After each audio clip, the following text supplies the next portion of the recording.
Channel कोविड-19 tutorials by advocate आरकेजा। कल हमने the sale of goods act 1930 खत्म किया था। आज हम नया सब्जेक्ट स्टार्ट करने जा रहे हैं जो है the Indian partnership act of 1932। इसमें हम दो टॉपिक्स आज कवर करेंगे। पहला इसका प्रीलिमिनरी पार्ट और दूसरा द नेचर ऑफ पार्टनरशिप।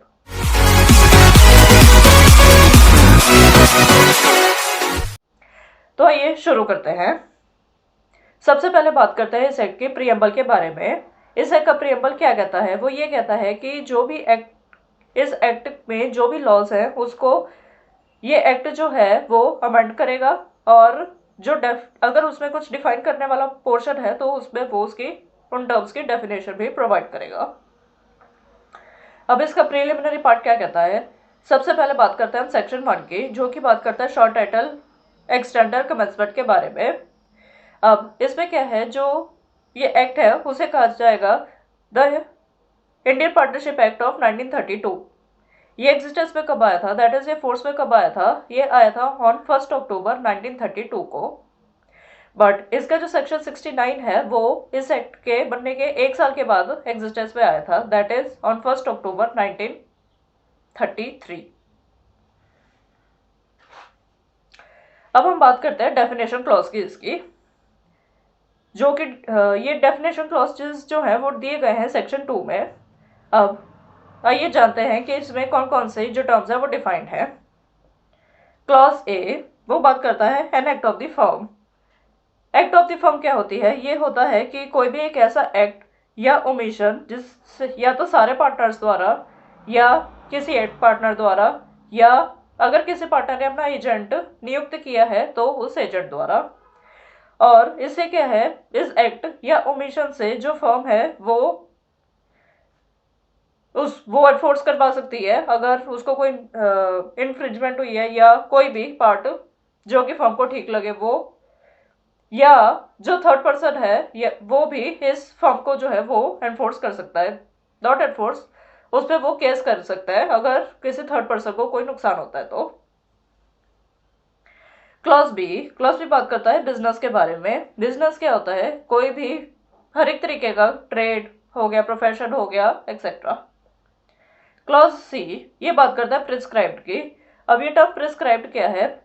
जो ये टर्म है प्रिस्क्राइब्ड, इसका मतलब क्या है? वो रूल्स द्वारा प्रिस्क्रिप्शन जो कि इस एक्ट में बताई गई है। प्रिस्क्रिप्शन मतलब मेंशन करना, मेंशन किया गया है। क्लॉज डी थर्ड पार्टी कौन होती है? अब थर्ड पार्टी वो होती है जो कि ना तो पार्टनर है किसी बिजनेस का और वो पार्टनर नहीं है, बट उसके साथ अगर कोई डीलिंग होती है तो वो होता है third partner. That is suppose मैं हूँ और सपोज एक बी पर्सन है, मैं और वो बी पर्सन जो है वो पार्टनर्स हैं। और अब अगर हम दोनों इकट्ठे या हम दोनों में से कोई भी एक पर्सन सपोज सी के साथ कोई डीलिंग करता है तो जो वो सी है वो होगा third person. Clause E expressions used, that is expressions जो कि यूज किए गए हैं इस एक्ट में बट उनको डिफाइन नहीं किया गया है और उसकी डेफिनेशन जो है वो इंडियन कॉन्ट्रैक्ट एक्ट में दी गई है। तो जो इंडियन कॉन्ट्रैक्ट एक्ट में डिफाइंड है टर्म्स, वही डेफिनेशन जो है वो इस एक्ट के ऊपर एप्लीकेबल होगी। सेक्शन 3 ये बात करता है application of provisions of this act. अब इसमें क्या है, कोई भी अगर अनरिपील्ड प्रोविजंस है किसकी? इंडियन कॉन्ट्रैक्ट एक्ट की, वो इस एक्ट के ऊपर, दैट इज जो पार्टनरशिप एक्ट है उसके ऊपर वो लग सकती है, प्रोवाइडेड जो इंडियन कॉन्ट्रैक्ट एक्ट है उसकी टर्म्स जो है वो कॉन्ट्राडिक्ट नहीं करनी चाहिए, कॉन्ट्राडिक्टरी नहीं होनी चाहिए पार्टनरशिप एक्ट की प्रोविजंस के साथ। अब हम बात करते हैं द नेचर ऑफ पार्टनरशिप के बारे में।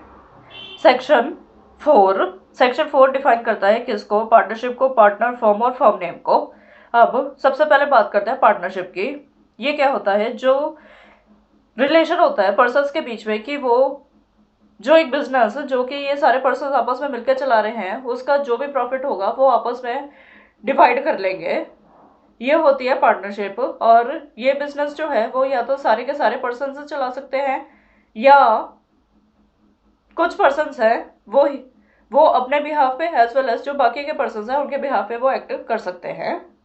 अब अगर इंडिविजुअल अगर एक पर्सन है, एक सिंगल पर्सन है, तो उसे कहा जाता है पार्टनर। बट अगर एक से ज़्यादा पार्टनर्स हैं और वो सारे इकट्ठे मिलकर काम कर रहे हैं तो वो बन जाता है फर्म। और जिस जिस नाम के अंदर वो फर्म चलती है उसे कहा जाता है firm name. Section 5, partnership not created by status. अब इसमें क्या है कि जो पार्टनरशिप होती है वो जो पार्टनर्स है उन्होंने आपस में क्या कॉन्ट्रैक्ट किया है, पार्टनरशिप उससे डिटर्मिन होती है, ना कि पार्टनर्स के स्टेटस के ऊपर ये डिपेंड करता है। अब कोई हिंदू अनडिवाइडेड फैमिली है, वो अपना कोई फैमिली बिजनेस चला रही है, या कोई हम ले लेते हैं बुद्धिस्ट हस्बैंड वाइफ है, वो आपस में अपना बिजनेस चला रहे हैं, तो वो ये नहीं कहा जाएगा कि वो आपस में पार्टनर्स हैं। Section 6, mode of determining existence of partnership.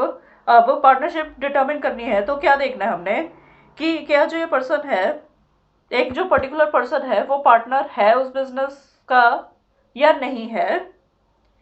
तो इसमें क्या देखा जाएगा, या फिर दूसरी चीज़ ये है कि क्या जो ये फर्म है वो एक्चुअल में एग्जिस्ट करती है या नहीं करती है।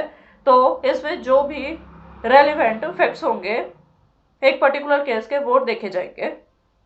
अब इस सेक्शन की दो एक्सप्लेनेशंस है, आइए वो समझते हैं वो एक्सप्लेनेशंस क्या कहती हैं। जो पहली एक्सप्लेनेशन है वो ये कहती है कि सिर्फ ये कॉन्ट्रैक्ट करने से कि एक पर्सन जो है अगर फर्म में या अगर किसी बिजनेस में प्रॉफिट होता है, वो पर्सन जो है वो पर्सन या अगर एक से ज़्यादा पर्सन है वो आपस में वो सारा प्रॉफिट डिवाइड कर लेंगे। अकेला प्रॉफिट डिवाइड करना जो है वो काफ़ी नहीं होगा एक फर्म की एग्जिस्टेंस के लिए। सेकेंड एक्सप्लेनेशन इसकी क्या कहती है, वो ये कहती है कि अगर प्रॉफिट्स अर्न करने पे या प्रॉफिट्स अर्न कर रहे हो या आप वेरी कर रहे हो, ऐसी कोई कंटिजेंसी लगा दी जाती है, तो ये भी जो है वो काफ़ी नहीं होगा पार्टनरशिप डिटर्मिन करने के लिए। एंड इन पर्टिकुलर जो रिसीट होगी, अब पर्टिकुलरली हम जो ये प्रॉफिट्स है वो रिसीव किए जा रहे हैं किसके द्वारा, कोई मनी लेंडर है उसके द्वारा, या फिर कोई सर्वेंट है या कोई एजेंट है जो कि रेम्यूनरेशन ले रहा है, कोई पार्टनर है, उसकी कोई विडो है या उसका कोई बच्चा है, वो कोई प्रॉफिट ले रहा है, या फिर कोई प्रीवियस ओनर है, या फिर जो बिजनेस है उसका कोई पार्ट ओनर है। तो ये सारे जो पर्सन्स हैं ये क्या होते हैं, रिसीवर्स।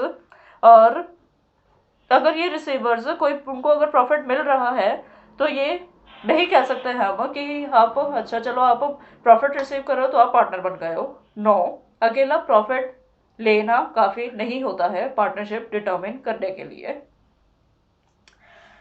सेक्शन 7 ये बात करता है पार्टनरशिप एट विल की। अब पार्टनरशिप एट विल क्या है, इसमें क्या है कि अगर जो पार्टनर्स हैं उन्होंने कॉन्ट्रैक्ट में ऐसा कुछ मेंशन नहीं किया है कि इस पर्टिकुलर टाइम तक हमारी जो पार्टनरशिप है वो एग्जिस्टेंस में रहेगी, तो वो होती है partnership at will. That is will मतलब अपनी इच्छा से जो पार्टनर्स हैं वो जो सारे पार्टनर्स हैं वो आपस में ये कंसेप्ट कर सकते हैं कि चलो ठीक है अब हम अपने जो ये पार्टनरशिप है उसको हम ख़त्म कर देते हैं। Section 8, particular partnership. अब पर्टिकुलर पार्टनरशिप क्या होती है, मैं हूँ, सपोज मैं हूँ और एक पर्सन और है, हम दोनों जो है वो ये कहते हैं कि हम इस पर्टिकुलर पर्पस के लिए पार्टनरशिप बनाएंगे। तो वो जो पर्टिकुलर पर्पस है, that particular purpose is known as particular partnership. मतलब किसी स्पेसिफाइड पर्पस के लिए हमने कोई पार्टनरशिप बनाई है, या कोई स्पेसिफाइड एडवेंचर है, या कोई स्पेसिफाइड अंडरटेकिंग है, उसके लिए अगर कोई पार्टनरशिप बनती है, that is known as particular partnership. So friends, आज के लिए बस इतना ही। अगर आपको मेरा ये वीडियो पसंद आया तो प्लीज़ मेरा चैनल सब्सक्राइब करना ना भूलें और बेल आइकन दबाना ना भूलें। Thank you.